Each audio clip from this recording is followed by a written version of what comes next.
उद्घाटन हुआ उत्सव उत्तर ओडिशा। बालेश्वर के स्थानीय ITI मैदान में 31 जनवरी से 4 फरवरी 5 दिनों तक चलने वाले उत्सव उत्तर ओडिशा में ओडिशा के 4 जिलाएं बालेश्वर, भद्रक, मयूरभंज और केंदुझर के कई विभिन्न प्रकार के स्टॉल लगाए गए हैं, जिन्हें देखने तथा अपने पसंद के चीज़ें खरीदने के लिए लोगों का जमा भीड़। वहीं उद्घाटन के पहली संध्या में मुख्य अतिथि उप सचिव तथा रेमुणा के विधायक गोविंद चंद्र दास, जलेश्वर के विधायक अश्विनी पात्र, केंदुझर के पूर्वतन सांसद यशवंत नारायण सिंह, बड़साई के विधायक सनातन बिजुड़ी, भोगराई के विधायक गौतम बुद्ध दास, नौसी के प्रेसिडेंट सुब्रत नायक, उत्सव उत्तर ओडिशा के चेयरमैन अमिताभ गिरी, उत्सव उत्तर ओडिशा के जनरल सेक्रेटरी सत्य रंजन दास उपस्थित रहे। आखिर में ओडिशा के सुपरस्टार गायिका ईरा महांती ने मंच पर अपना गाना गाकर उत्सव में 4 चांद लगाए।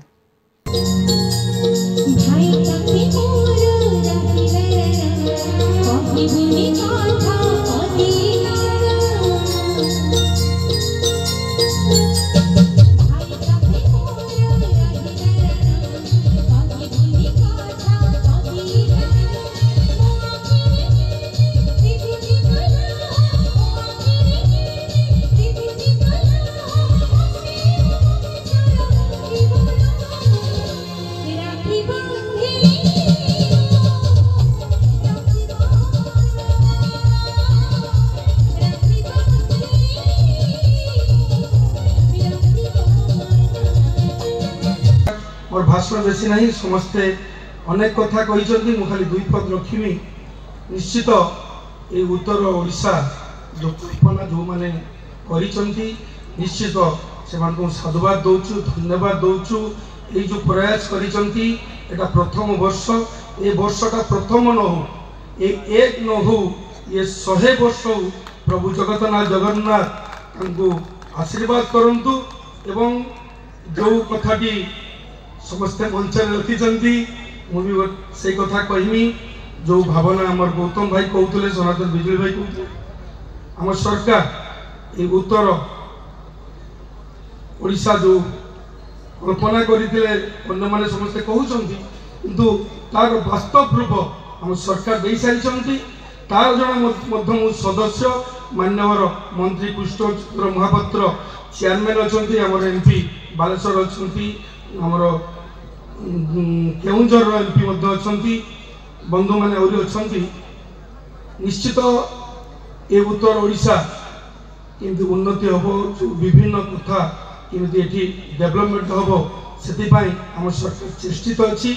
जो बंधु मैंने आज एत बढ़िया मंचटी कर समस्त को धन्यवाद दौचु। मो द्वारा जदि आपण मानकर ये मंचर कि आपण मान पाखे आम पाखे थी, निश्चित आपण मैंने कहे सरकारी अनुदान ये मंचर जमी विभिन्न ऑर्गेनाइजेशन दे पार्टी दवापाई ये करने मु निश्चित धन्यवाद प्रस्ताव देवी मान्यवर आम मंत्री सूर्यवंशी सुरंज महोदय को कहवा।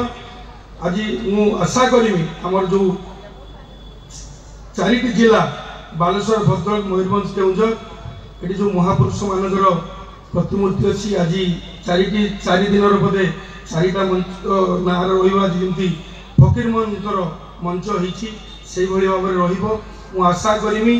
जो मैंने इतिहास जानी, मुझे जानी ना, मु भल वक्ता नुहे, मुझे जड़े कामिका लोक कम करने मत लोक मैंने जितेक आसो भाषण को विश्वास करनी, मुझे कम करने मत लोक विधायक कर यही कथा ये कहली।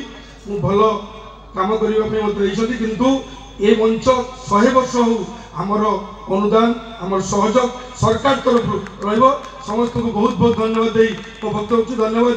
जय हिंद, जय भारत।